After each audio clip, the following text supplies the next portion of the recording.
Isang mapagpalang araw po sa ating lahat, mga kalingap. Bago pa lang po sa aking YouTube channel, baka pwede pa subscribe po. Tsaka pag-click na rin po ang bell button notification para ma-notify po kayo sa bawat video na i-upload po natin.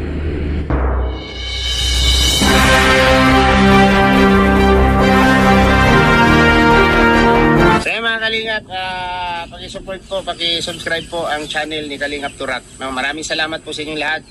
So ayan po mga kabayan, huwag po natin kalimutan ang Kalingap Turak. Please, bisitahan at supportan po natin yung kanyang channel. Mga kabisnes naming minamahal, makikisuyo po kami. Naglalambing po kami sa inyo. Kung maaari po sana ay pakisuportahan natin Kalingap Turak! Kalingap Turak!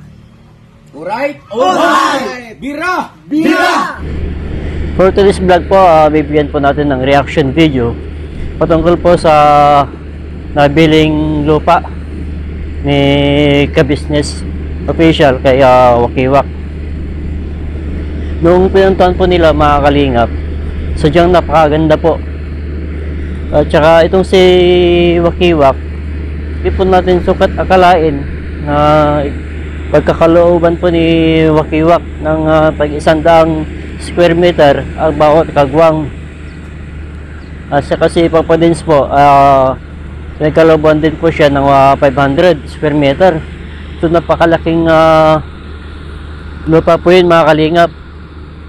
At saka doon din po sa area na yun, may nabili din pong 2 hectares si Ka-Business kaya Wakiwak. At ito po, mga kalingap, napakaganda po yung plano po doon ni Ka-Business. Yun nga, gagawin niya pong Ka-Business Foundation yung lupa po na nabili niya yun. At ay pagkakaloob po niya sa mga bawat tao na kanyang matutulungan. Dati po ang ginagawa po kasi dati ni Ka-Business, mayroon po siyang lipat bahay project. Yun nga po sa nabanggit nga niya po sa kanyang vlog na hindi na po lipat bahay project ang gagawin niya, bagkus housing project na po para po sa mga kababayan po natin na kagaya po nila Jonathan at nila Nanay Gina. Yun nga po. At saka sa iba pa po mga kababayan natin na makikita po nila sa lansangan siguro, yung mga walang bahay na permanente. So napakaganda po ang proyekto po ito ni Ka-Business. Sadyang napakabusilak po talaga ang kanilang kalooban. Yung kinikita po talaga nila sa kanilang channel, talagang ibinabahagi po nila talaga sa ating mga kababayan na higit na nangangailangan. Kaya ganoon na lang po ang pagsuporta po namin sa Ka-Business family o sa reactor po ng Ka-Business. Talagang wow, thumbs up po talaga kami sa pamumuno po ni Ka-Business at ng kanyang mga anak, si Papadins.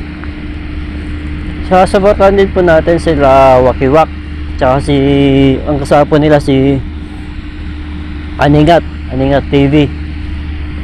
Talagang fully support po talaga sila kaya Ka-Business, gaya rin po natin. At saka nyo po ng mga viewers, subscriber po ng Ka-Business Official at Papadins TV, patuloy po natin suportahan dahil napakaganda po ang kanilang adhikain na makatulong talaga sa ating mga kababayan higit na nangangailangan. So napakalaki, tsaka napakaganda po yung area na yun. Kasi nga nabanggit nga po ni Ka-Business na doon pala sa area yun, gagawa po pala ng gobyerno ng daan na magkukonekta doon sa airport sa Bulacan.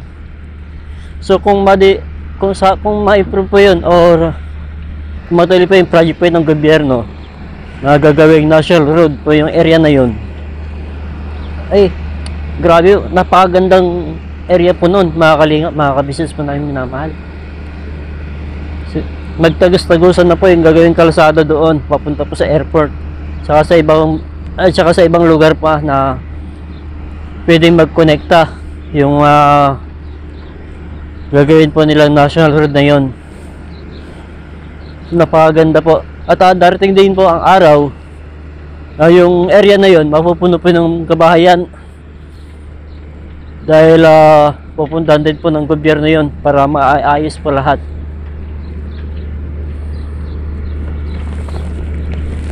So hanggang dito lang po, mga kalingap, mga business po namin minamahal. Ingat po tayo lagi and God bless po. Bye bye po.